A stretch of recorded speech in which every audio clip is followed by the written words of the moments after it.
अस्सलामुअलैकुम, बोल न्यूज़ में खुश आमदेद। मैं हूँ सहर फातिमा। मैं हूँ शर्जील अरशद। बुलेटिन का आगाज़ करेंगे। सबसे पहले आपको बताएं कि वज़ीर-ए-आज़म शहबाज शरीफ ने वफाकी काबीना का इजलास आज तलब कर लिया। इजलास वज़ीर-ए-आज़म हाउस में सुबह 11 बजे होगा, जिसमें 6 निकाती एजेंडे पर गौर किया जाएगा। काबीना सदर SME बैंक ताहिर हुसैन के इस्तीफ़े, नए सदर की तकर्री और कौमी असम्बली में पेश करने के लिए इकनॉमिक पॉलिसी स्टेटमेंट की मंजूरी देगी। इजलास में साबिक naval chief admiral Amjad Khan Niazi को गैर मुल्की अवार्ड वसूल करने की मंजूरी दी जाएगी। पुलिस तहवील में शहबाज शब्बीर पर तशद्दुद के हवाले से इंक्वायरी कमीशन की तश्कील और कौमी कमीशन बराए ख़वातीन के अरकान की तकर्रुर की मंजूरी भी दी जाएगी।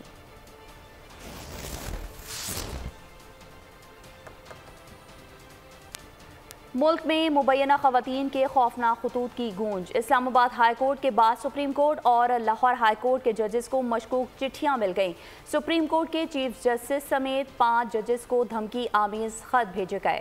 खतूत में मशकूक पाउडर पाया गया और डराने वाली शक्लें बनाई गई थीं। लाहौर हाई कोर्ट के 4 जजेस को भी खतूत भेजे गए। पहले इस्लामाबाद हाई कोर्ट के जजेस को खतूत मिले थे।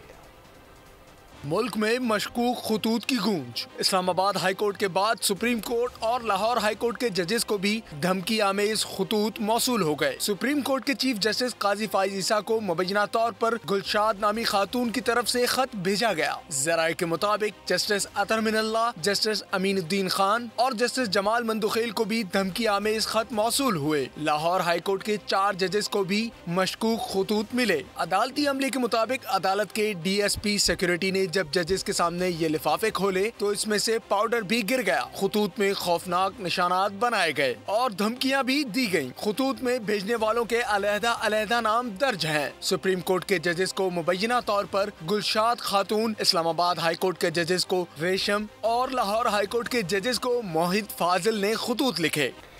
सुप्रीम कोर्ट के जजेस को धमकी आमेज खत मौसूल होने का मुकदमा दर्ज। मुकदमा थाना CTD में R&I ब्रांच इंचार्ज की मुद्दत में दर्ज किया गया। मुकदमा इंसदाद दहशतगर्दी की दफ़ा 780A और 507 के तहत दर्ज किया गया। मतन में कहा गया है कि आम डाक मौसूल हुई मुतल्लिका जस्टिस साहिबान के सेक्रेटरीज को वसूल कराई गई। खतूत में 4 लिफाफे जो कि चीफ जस्टिस और 3 दीगर जजेस के नाम से हैं। एडमिन इंचार्ज खुर्रम शहजाद ने फ़ोन पर बताया कि लिफाफों में सफ़ेद पाउडर मौजूद है। 3 खतूत गुलशाद खातून पता नामालूम और एक ख़त सज्जाद हुसैन पता नामालूम की तरफ से भेजे गए।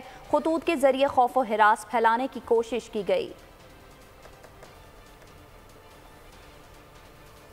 वज़ीर आज़म को वाज़ेह पैगाम दे दिया है कि अदलिया की आज़ादी पर समझौता किसी सूरत काबिल कबूल नहीं है। अदलिया आज़ादी पर हमला हुआ तो सबसे पहले मैं खड़ा हूँगा। चीफ जस्टिस ऑफ पाकिस्तान के अस खुद नोटिस केस में सख्त रिमार्क्स। मामले की तहकीकात के लिए फुल कोर्ट बनाने का इंदिया दे दिया। सवाल उठाए कि क्या हमने मुल्क और कौम को तबाह करने का फैसला कर लिया। तसद्दुक जिलानी का नाम तजवीज़ करने पर अफसोस हुआ। जस्टिस मंसूर ने सख्त इक़दामात की ज़रूरत पर जोर दिया। रिमार्क्स दिए, शुतुरमुर्ग की तरह आंखें बंद नहीं रख सकते। अदलिया के काम में मुदाखलत पसंद नहीं। आज़ादी पर हमला होगा तो सबसे पहले मैं खड़ा हूँगा। चीफ जस्टिस ऑफ पाकिस्तान ने इदारे के दिफा में खुलकर वजाहत कर दी। Which nobody is disclosing, that's another thing. For that I cannot be held responsible or accountable, and I place myself accountability. If there is an interference, then I am accountable, provided it is brought to my attention. Chief justice Pakistan Qazi Faez Isa की सरबराही में 7 रुकनी larger bench ने जजेस खत के मामले पर अज खुद नोटिस केस की समाअत। सुप्रीम कोर्ट ने मामले पर फुल कोर्ट बनाने का इंदिया दे दिया। रिमार्क्स दिए, हो सकता है अगली समाअत पर फुल कोर्ट ये केस सुने। हुक्म समझें कि कोई इंटरफेरेंस हम नहीं टॉलरेट कर रहे हैं। हम शायद फुल कोर्ट तश्कील दे दें अगली दफा। मामले पर इंतहाई चुस्ती के साथ काम शुरू किया। इफ्तारी के बाद जस्टिस मंसूर के हमरा हाई कोर्ट जजेस से मुलाकात की। चीफ जस्टिस काजी फाइज ईसा ने कहा, अदलिया की आज़ादी के लिए हमारी 0 बर्दाश्त पॉलिसी है। बताएं फुल कोर्ट मीटिंग पहली मर्तबा कब हुई। चीफ जस्टिस पाकिस्तान बनने के बाद पहले ही दिन फुल कोर्ट मीटिंग की और इससे पहले 4 साल फुल कोर्ट मीटिंग नहीं हुई। चीफ जस्टिस ने रिमार्क्स दिए कि ऐसे जाती हमले शुरू हुए कि कोई शरीफ आदमी इनको नहीं मानेगा। क्या हमने मुल्क और कौम को तबाह करने का फैसला कर लिया है। जो बातें तसद्दुक जिलानी से मंसूब करके सोशल मीडिया पर बहस की गयी, मुझे अफसोस हुआ कि हमने नाम तजवीज़ किया था। Probably Jilani Saab had suggested that I may be allowed to expand the letter. I don't know what was in his mind, but I presume that was what he was aiming at. Justice Mansoor Ali Shah ने remarks दिए कि हम शत्रुमुल्क की तरह sir जमीन में दबाकर नहीं बैठ सकते। इस्लामाबाद हाईकोर्ट के मुअज़्ज़िज़ जज हैं जिन्होंने लिखकर बताया, अदलिया की आज़ादी को बरकरार रखने के लिए हमें सख्त इक़दामात की ज़रूरत है। Things have been happening and हम ऑस्ट्रिच की तरह सर ज़मीन में सैंड में नहीं रख के बैठ सकते। हमें कोई, और ये बहुत ऑनरेबल जजेस हैं इस्लामाबाद हाई कोर्ट ने जिन्होंने ये चीज़ लिख के बता दी, वरना ये शायद चीज़ें हो रही हैं और बड़े अरसे से हो रही हैं, तो हमें ये करना ज़रूरी है और फ़र्ज़ है हमारा। जस्टिस अतर मिनल्लाह ने कहा, हम आंखें बंद नहीं कर सकते। 76 सालों में जो होता है ये खत में आया है। Can this courts justify the human rights violations taking place today? We all know it's happening. So let us not close our eyes. Let us not bury our heads under the sand.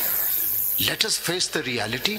Chief justice ने remarks दिए, supreme court high court के काम में मुदाखलत नहीं कर सकती। Justice Mansoor Ali Shah ने remarks में कहा, मसला ये है कि हाई कोर्ट का चीफ जस्टिस कुछ ना करे तो हमने क्या करना है। हाई कोर्ट के काम में मुदाखलत नहीं कर रहे, लेकिन कोई सिस्टम तो बनाना ही है। चीफ जस्टिस ने रिमार्क्स दिए, अभी 29 अप्रैल के लिए समाअत मुलतवी कर देते हैं। ईद के बाद इस केस को रोजाना की बुनियाद पर सुनेंगे।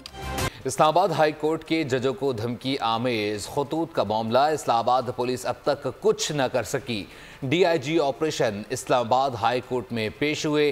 चीफ जस्टिस आमिर फारूक ने पूछा, आपने मुकदमा दर्ज किया, अब तक क्या पेशरफ्त हुई? DIG ऑपरेशन ने जवाब दिया, नमूने लैब भिजवा दिए हैं। अदालत ने अफसरान से पूछा, क्या तमाम खत एक ही डाकखाने से आए हैं? DIG ने कहा, खत पर मोहर सही से पढ़ी नहीं जा सकती है। चीफ जस्टिस ने कहा, मेरे सेक्रेटरी ने पढ़ लिया, आप क्यों ना पढ़ सके? पुलिस नाकों पर तंग करने की आदी है, लोगों के मुंह सूंघना छोड़ दें, कुछ नहीं मिलेगा। रेशम कौन है इसका पता करें।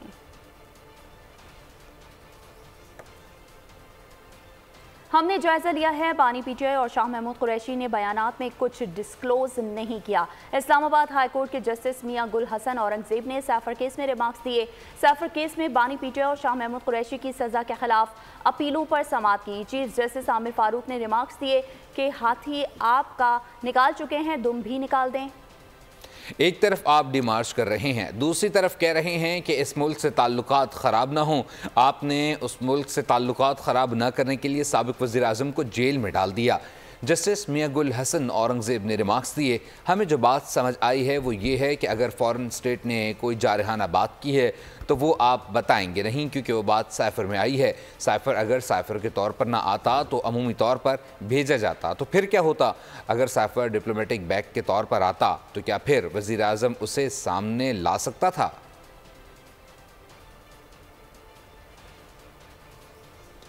बुशरा बीबी के सेहत के हवाले से मीडिया पर गर्दिश करने वाली खबर पर वज़ीर सेहत खैबर पख्तूनख्वा का हुकूमत पंजाब से राबता, साबिक़ वज़ीर आज़म की अहलिया की सेहत से मुताल्लिक तहफ़्फ़ुज़ात का इजहार किया। खैबर पख्तूनख्वा हुकूमत की जानिब से डॉक्टर्स पर मुश्तमिल पैनल की बुशरा बीबी के मुआयने की दरख्वास्त। डॉक्टर्स पर मुश्तमिल पैनल बुशरा बीबी का तफसीली मुआयना करेगा। मुआयने के बाद जहरीले खुराक की फराहमी की तस्दीक या तरदीद हो सकेगी।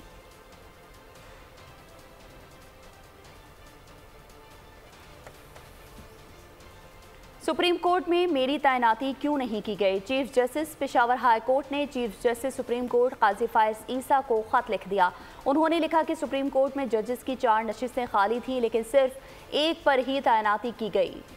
जस्टिस नईम अख्तर की तैनाती पर खुशी हुई, लेकिन दुखी दिल के साथ मामला उठा रहा हूं कि मेरी सुप्रीम कोर्ट तैनाती नहीं की गई। हाई कोर्ट्स के चीफ जस्टिस में सीनियरिटी में दूसरे नंबर पर हूं। आसामियां होने और अहलियत के बावजूद तैनाती ना करना अफसोसनाक है।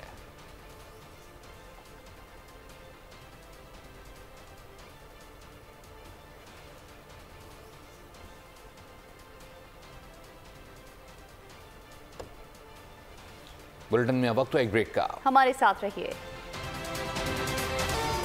Welcome back. अभी आप बताएं कि मुल्क भर में आज पाकिस्तान पीपल्स पार्टी के बानी, चेयरमैन और साबिक वज़ीर आज़म जुल्फ़िकार अली भुट्टो की 45वीं बरसी अक़ीदत व एहतराम के साथ मनाई जा रही है। मुल्क के मुख्तलिफ शहरों में बरसी के सिलसिले में तक़रीबात मुनक़िद की जाएंगी और क़ायदे अवाम को ख़राज अक़ीदत भी पेश किया जाएगा। पाकिस्तान पीपल्स पार्टी के बानी चेयरमैन और साबिक वज़ीर-ए-आज़म की 45वीं बरसी आज अकीदत और एहतराम के साथ मनाई जा रही है। पीपी के ज़ेर एहतमाम बरसी के सिलसिले में कराची और सिंध समेत मुल्क भर में कुरान खानी और फातह खानी का एहतमाम किया गया है। जुल्फ़िकार अली भुट्टो तीसरी दुनिया और मुस्लिम ममालिक को एक प्लेटफॉर्म पर लाने वाले रहनुमा थे। उन्होंने मुल्क को 1973 का पहला आइन देकर पार्लिमानी बालादस्ती को यकीनी बनाया। अक़वाम मुत्तहिदा में कश्मीर का मुकदमा मौसर अंदाज में पेश किया। जुल्फ़िकार अली भुट्टो ने समाजी बहबूद का इदारा कायम करके मेहनत कशों को आईनी और समाजी तहफ़्फ़ुज़ भी फराहम किया। पाकिस्तान को नाकाबिल तस्खीर बनाने के लिए एटमी प्रोग्राम का भी आगाज भुट्टो का एक बड़ा कारनामा है। उन्हें 4 अप्रैल 1989 को रावलपिंडी में फांसी दी गई थी। पाकिस्तान पीपल्स पार्टी के बानी साबिक वज़ीर-ए-आज़म जुल्फ़िकार अली भुट्टो की 45वीं बरसी आज मनाई जा रही है। सदर आसिफ अली जरदारी और chairman Pakistan Peoples Party Bilawal Bhutto Zardari का क़ायदे अवाम को खराज अक़ीदत। आसिफ अली जरदारी ने अपने पैगाम में कहा कि भुट्टो का अदालती कत्ल असल में पाकिस्तान की आज़ादी के खिलाफ साजिश थी। क़ायदे अवाम ने पाकिस्तान को दुनिया के बावक़ार ममालिक की सफ़ में शामिल किया। शहीद जुल्फ़िकार अली भुट्टो ने जंग से तबाहाल मुल्क को दोबारा तामीर किया। बिलावल भुट्टो बोले, क़ायदे अवाम ने कौम को शऊर, बोलने के लिए ज़ुबान और सर उठाकर जीने का सलीका सिखाया। और अब आपको बताएं कि पाकिस्तान पीपल्स पार्टी के रहनुमा तलहा महमूद का आज़ाद हैसियत में सेनेट इंतखाबात में हिस्सा लेने का इंकशाफ। कहते हैं पार्टी रहनुमा को किसी भी सियासी जमात से इख्तिलाफ हो सकता है।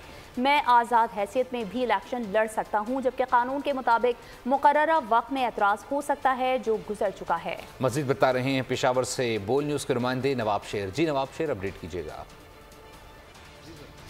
जी बिल्कुल, जमीयत उलमा इस्लाम के जो तजवीज़ कुनिंदा और तायद कुनिंदा थे, उन्होंने तला महमूद से जो है वो अपने वो वापस ले लिए है। और मेरे साथ इस वक्त पाकिस्तान पीपल्स पार्टी के रहनुमा तला महमूद साहब मौजूद है, उनसे इस हवाले से बात करते हैं। जी, आपको सेनेट के इलेक्शन के जो तजवीज़ कुनिंदा और तायद कुनिंदा थे वो जमीयत उलमा इस्लाम से थे, उन लोगों ने वो दरख्वास्त दे दी है रिटर्निंग अफसर को कि हम इसके तजवीज़ कुनिंदा और तायद कुनिंदा नहीं है। क्या कहेंगे इस हवाले से? जी बिस्मिल्लाहिर्रहमानिर्रहीम। ये मेरे इंतहाई मोअज़्ज़िज़ और मोहतरम साथी हैं, मेरे साथ बहुत टाइम गुज़रा है, मैं इनकी दिल से एहतराम करता हूँ। और जनाब मोहतरम हमारे मौलाना फजलुर रहमान साहब, मैं उनके लिए यही कह सकता हूँ अल्लाह ताला उनको हमेशा अपनी हिफ्ज़ ओ अमान में रखे। देखिए, जहाँ तक आपने कहा पार्टी के कहने पर मैंने जो है कागज़ जमा कराए थे, उस वक़्त मैं उसी पार्टी में था। और उसके बाद जिस दिन स्क्रूटनी हुई तो उस वक़्त जो मौलाना फजलुर रहमान साहब चूँकि पाकिस्तान में नहीं थे, तो उन्होंने यहाँ पर उनके कायम मुकाम जिनको उन्होंने डिप्यूट किया था, वो मरकज़ी आमला के थे असलम गौरी साहब। असलम गौरी साहब के कहने के ऊपर मैं स्क्रूटनी के लिए आया था, वरना मैं शायद स्क्रूटनी के लिए भी ना आता। तो मेरे लिए कोई इतनी वो ऐसी चीज़ नहीं है कि मैंने किसी के साथ कोई ऐसी बात की हो। और उसके बाद फिर चूँकि मैं इलेक्शन लड़ना चाहता। कराची के इलाके गुलशन हदीद में स्कूल से नाजेबा वीडियो स्कैंडल, 4 माह बाद मफरूर मुलजिम को गिरफ्तार कर लिया गया। तफ्तीशी पुलिस ने मुलजिम काशिफ शाह को हिरासत में ले लिया। मरकजी मुलजिम इरफान मेमन के बरादर निस्बती को भी गिरफ्तार कर लिया गया है। पुलिस के मुताबिक काशिफ शाह ने CCTV मैकेनिक के साथ मिलकर वीडियो वायरल की। मरकजी मुलजिम इरफान ने दौरान तफ्तीश एतराफ़ किया था कि काशिफ ने वीडियो वायरल करवाई थी।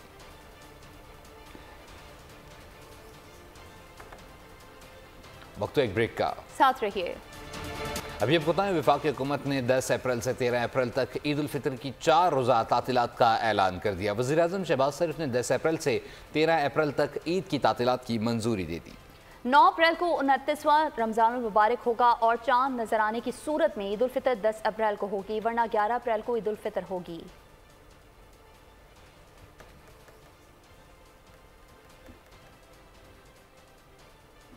छोटी ईद की बड़ी खुशियां, सिर्फ 7 रोज की दूरी पर तैयारियों को टॉप गियर लग गया। खवातीन सरे फहरिस्त, बच्चे दूसरे नंबर पर आ गए। जवान और बूढ़े भी मुनफरिद नजर आने के लिए 100 जतन करने को तैयार हैं। मामला महीनों से हफ्तों और हफ्तों से दिनों में आ गया। ईद तैयारी को टॉप गियर लग गया। छोटी ईद की बड़ी खुशियाँ 7 दिन दूर, बच्चों की खुशी दीदनी। मैं बाबा के साथ शॉपिंग करने आई हूँ ईद के लिए। मैं इधर अपने पापा के साथ ईद के बाद से आई हूँ। मैंने इधर फ्रॉक्स खरीदनी है, चूड़ियाँ खरीदनी है, बैंगल्स लेने हैं, मेहंदियाँ खरीदनी है। मैं अपने पापा के साथ शॉपिंग करने आई हूँ। मुझे ढेर सारा सामान लेना है, कपड़े लेना है, हेयर बैंड लेना है, कैचर लेना है, सब कुछ लेना है। खवातीन की मैचिंग टेंशन, दुकानदार इन एक्शन। मुनफरिद नजर आने के लिए मन चले भी बाजार को चले। मेरी कपड़ों की शॉपिंग जो है मुकम्मल हो चुकी हुई है, तो अभी जूतों की बारी थी। जूते सिलेक्ट करने हैं। खुस्सा जो है वो एक हमारा पंजाबी कल्चर भी है, तो वो देखने आया हूँ। मोअम्मर हजरात भी ईद की तैयारियों में मगन हैं। और वे बताएं कि फैसलाबाद में कम आमदन वाले अफराद को रमज़ानुल मुबारक की इबादत में सहारा देने के लिए फलाही तंजीम ने बेड़ा उठा लिया। रोज़ेदारों को शहर के 186 मकामात पर सहरी कराई जा रही है। मज़ीद देखते हैं गुलाम दस्तगीर की ये रिपोर्ट। तंदूर से गर्मा गर्म रोटी, पाए, आलू गोश्त, निहारी, ये मेन्यू है फलाही तंजीम के खिदमत के रमजान सहर दस्तरखान का, जहां पर रोजाना सैकड़ों रोजादार सहरी करते हैं। महंगाई के इस दौर में कम आमदन वाले अफराद के लिए दस्तरखान ताज़ा हवा का झोंका है। मैं पहले रोजे से आ रहा हूँ। हलवा होता है, दही होती है और चाय होती है, कभी सब्जी होती है, कभी चिकन होता है, तो मुख्तलिफ मेन्यू चेंज होता ही रहता है। तकरीबन 2 बजे शुरू हो जाती है, हम 3 बजे आते हैं और फैक्ट्री से हम इधर पास ही आते हैं। बहुत अच्छा इंतजाम होता है। इफ्तार दस्तरखान फैसलाबाद में 88 मकामात पर सजाया गया है, जबकि जिले की 4 तहसील में अलग इंतजाम किए समझकर खिदमत करते हैं। लोग यहाँ बैठ के भी खाना खाते हैं और पार्सल की शक्ल में अपने घरों में भी लेके जाते हैं। खवातीन है, खवातीन के लिए भी हम पर्दे का इंतजाम करते हैं। फुल खलूस तरीके से इन लोगों को हम लोग सहरी करवाते हैं। इसके अलावा पार्सल का काफ़ी इंतज़ाम है। लोगों के घरों में हम लोग खुद जो हमारे लगे हुए लड़के जाते हैं वो उनके घरों में दे के आते हैं, ताकि लोग इज्जत से घर में बैठ के अच्छे तरीके से अपना रोज़े का इंतज़ाम करें। शहर में मुखय्यर हजरात की जानिब से साल हर साल से इफ्तार दस्तरखान तो पहले ही लगाए जा रहे थे, लेकिन सहरी के दस्तरखान ने मुस्तहकीन की मुश्किलात मजीद कम कर दी। कैमरामैन मोहम्मद शाहिद के साथ गुलाम दस्तगीर, बोल न्यूज़, फैसलाबाद। आगे बढ़ें और आपको बताएं कि एयरपोर्ट सिक्योरिटी फोर्स की इस्लामाबाद एयरपोर्ट पर कार्रवाई। शारजा जाने वाली परवाज के मुसाफिर से 1 किलोग्राम हेरोइन बरामद कर ली गई। तर्जुमान के मुताबिक मुसाफिर खावर इफ्तिखार ने मज़कूरा मनशियात शोल्डर बैग में नहायत महारत से छुपा रखी थी। अमले ने तलाशी के दौरान मनशियात बरामद करके स्मगलिंग की कोशिश नाकाम बना दी। गिरफ्तार मुलजिम को मजीद कानूनी कार्रवाई के लिए ANF हुक्काम के हवाले कर दिया गया। दूसरी जानिब पाकिस्तान कोस्ट गार्ड ने गवादर में इंसदाद स्मगलिंग ऑपरेशन कामयाबी से मुकम्मल कर लिया। पाकिस्तान कोस्ट गार्ड ने गवादर के नशीबी इलाके में मनशियात स्मगलिंग होने की मुसद्दिका इत्तलात मौसूल होने पर सर्च टीम तश्कील दी। शराबी ट्रैक के एरिया में समंदर के किनारे बोट के जरिए चर्च स्मगल करने की कोशिश की जा रही थी। सर्च टीम को देखकर स्मगलर रात की तारीकी का फ़ायदा उठाते हुए बोट और मनशियात छोड़कर फरार हो गए। सर्च टीम ने 164 किलोग्राम आला क्वालिटी की चर्च बरामद कर ली। पाकिस्तान कोस्ट गार्ड्स ने मनशियात कब्जे में लेकर कानूनी कार्रवाई शुरू कर दी है।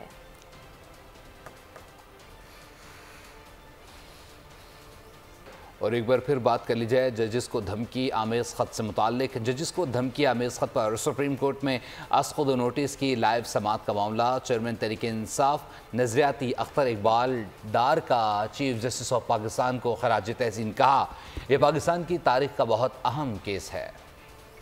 जो दूध का दूध और पानी का पानी होना चाहिए। बानी पीजे के हवारी उस केस के हवाले से अपनी सियासत ना चमकाए। लाइव समाअत दिखाने से कोई भी जमात अब उंगली नहीं उठा सकेगी। लाहौर हाई कोर्ट के जजेस पर दबाव और थ्रेट जैसे मामले को नज़रअंदाज नहीं करना चाहिए। चीफ जस्टिस ऑफ पाकिस्तान से दरख्वास्त है कि इस केस की रोज़ाना समाअत करें ताकि जल्द इंसाफ हो।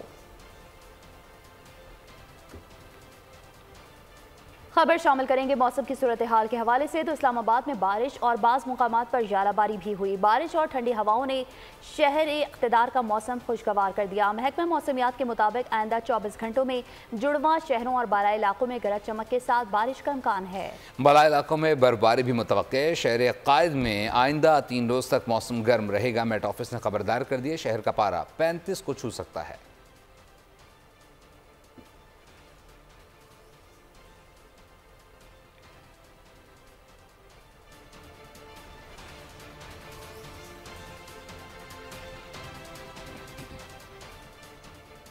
स्पेन में मुकाबले का इम्तिहान पास करके रोड सेफ्टी प्रोफेसर और ट्रेनर का एजाज़ हासिल करने वाले पहले पाकिस्तानी बिलाल राजा के एजाज़ में तकरीब मुनाकिद की गई। मुल्क का नाम रोशन करने वाले बिलाल राजा ने कौमी परचम बुलंद किया। मजीद जानते हैं नुमाइंदा रिजवान काज़मी की इस रिपोर्ट में।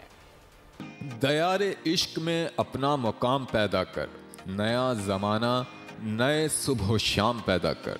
खुदा अगर दिले फितरत शनास दे तुझको, सकूते लालाओ गुल से कलाम पैदा कर। स्पेन में पहले पाकिस्तानी बिलाल राजा ने दयारे गैर में कौमी परचम सर बुलंद कर दिया। उन्होंने मुकाबले का इम्तिहान पास किया, रोड सेफ्टी प्रोफेसर और ट्रेनर का एजाज़ अपने नाम कर लिया।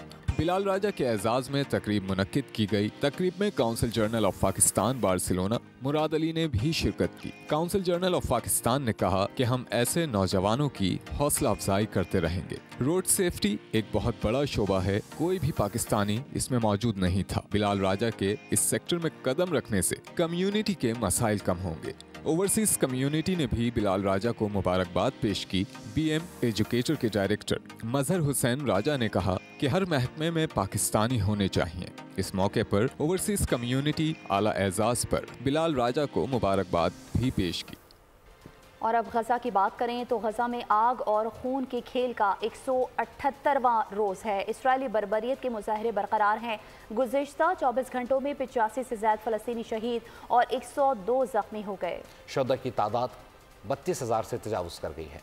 गजा में 178 रोज से इसराइली बर्बरियत का खेल जारी है। दर्जनों फलस्तीनी शहीद और जख्मी हो गए। वजारत सेहत के तर्जुमान के मुताबिक तबाहशुदा इमारतों के मलबे के नीचे सैकड़ों लाशें दबी हैं। इसराइली फोर्सेस की रुकावट के बायस तिब्बी टीमें और शहरी दिफा के एहलकार लाशों तक नहीं पहुँच पा रहे हैं। अक़वाम मुत्तहिदा सिक्योरिटी काउंसिल के सदर इसराइल के हाथों 7 गैर मुल्की इमदादी कारकुनों की हलाकत पर बरहम कहा, इस बर्बरियत और जहरियत की मजम्मत में अब कोई लफ्ज़ नहीं बचा। यूरोपीय यूनियन ने भी इसराइल से तहकीकात का मुतालबा कर दिया है। इमदादी कारकुनों की हलाकत पर बरतानिया में इसराइली सफीर को तलब करके सख्त एहतजाज किया गया है। वर्ल्ड बैंक के मुताबिक गजा में तबाहशुदा बुनियादी ढांचे की मालियत 18.5 अरब डॉलर तक पहुँच गई है।